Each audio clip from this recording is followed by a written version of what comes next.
Among Lincoln's unconstitutional acts were launching an invasion without the consent of Congress, blockading southern ports before formally declaring war, unilaterally suspending the writ of habeas corpus, arresting and imprisoning thousands of northern citizens without a warrant, censoring telegraph communications, forcing citizens to accept as legal money pieces of printed paper unbacked by silver or gold, confiscating private property, including firearms, effectively gutting the 9th and 10th Amendments, robbing, raping, and burning the homes of undefended Southern civilians, not just men and women, but as Sherman would freely admit in his memoirs, children as well. Even worshipful Lincoln biographers and historians called him a dictator. In his book, Constitutional Dictatorship, Clinton Rossiter devoted an entire chapter to Lincoln and calls him a great dictator. Quote, Lincoln's amazing disregard for the Constitution was considered by nobody as legal.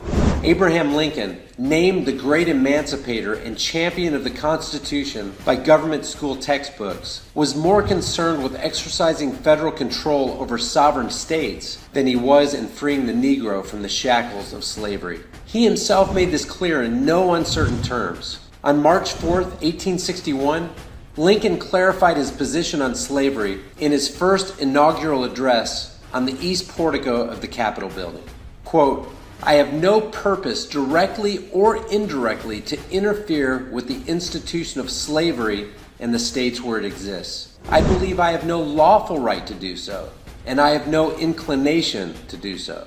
While America's children continue to be brainwashed into believing that Lincoln was the savior of the black man, the congressman from Illinois tells a different tale in his fourth debate with Stephen Douglas at Charleston, Illinois on September 18, 1858.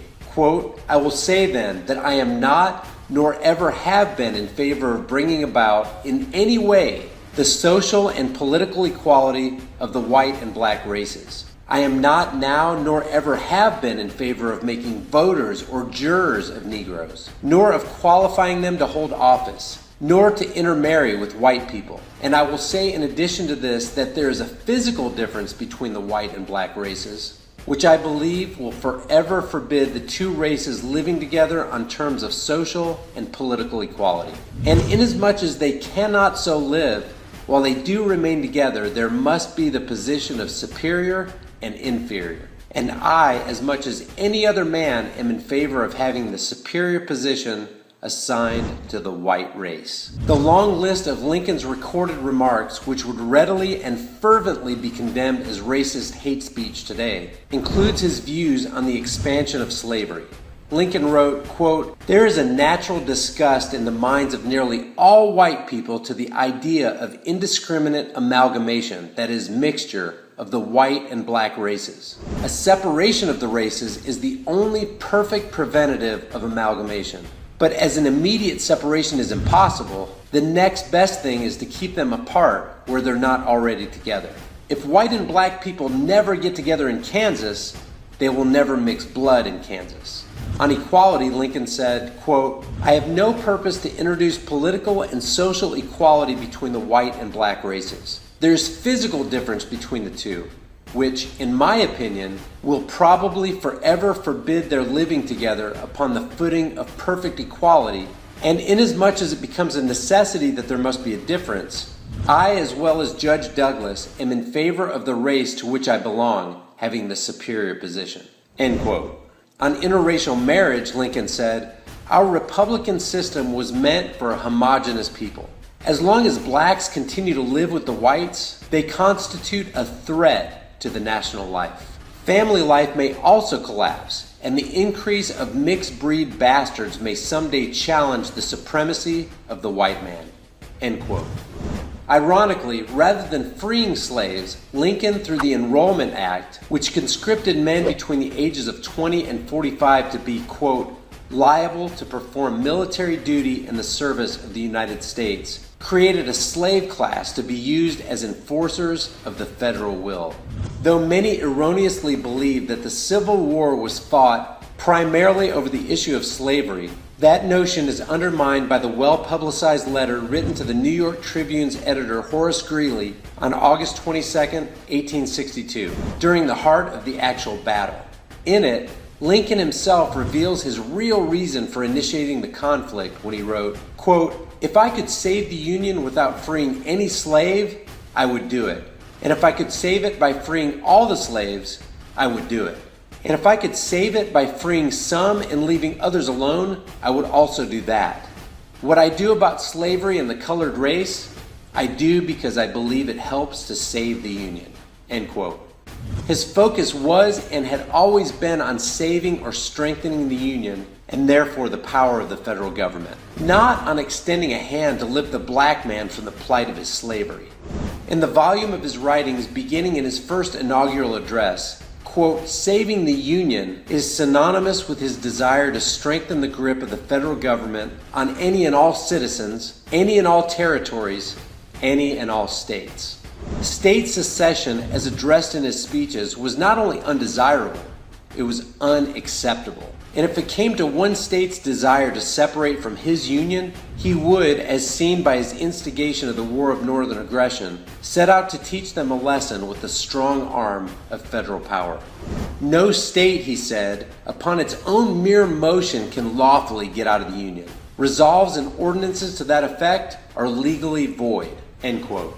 And as if prophesying the events he would provoke just 1 month later by fortifying Fort Sumter, which was situated on the sovereign soil of Confederate-controlled South Carolina, Lincoln declared that, quote, "acts of violence within any state or states against the authority of the United States are insurrectionary or revolutionary," end quote. He also conveniently mentioned 40 days before the battle at Fort Sumter, quote, "There needs to be no bloodshed or violence, and there shall be none, unless it be forced upon the national authority."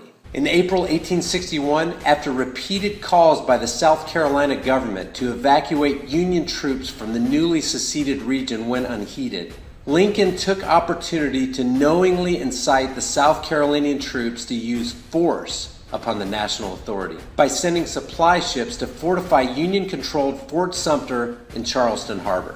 After Confederate troops fired on Fort Sumter, Lincoln 18 days later admitted in a letter to Captain G.V. Fox that he expected the retaliation, which he then used as the pretext to garner Northern support and launch a full-scale war against his own countrymen. In a May 1st, 1861 letter to Fox, Lincoln wrote, quote, "You and I both anticipated that the cause of the country would be advanced by making the attempt to provision Fort Sumter, even if it should fail, and it is no small consolation now to feel that our anticipation is justified by the result. That result is what we now know as the Civil War. No one was killed or wounded in the 36-hour battle at Fort Sumter, and the War of Northern Aggression had begun." The Lincoln myth today serves the purpose of the regime, both Democrat and Republican.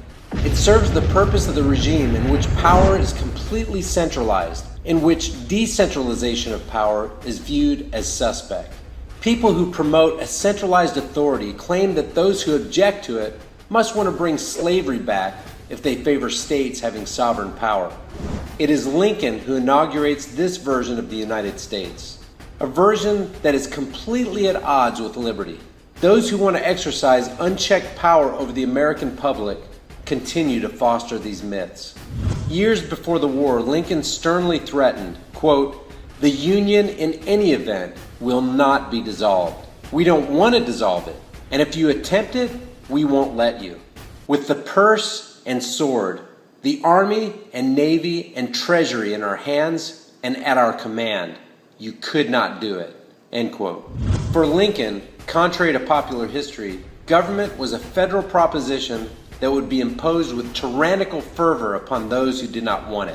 And apparently, it mattered not how many souls had to die to accomplish his objective.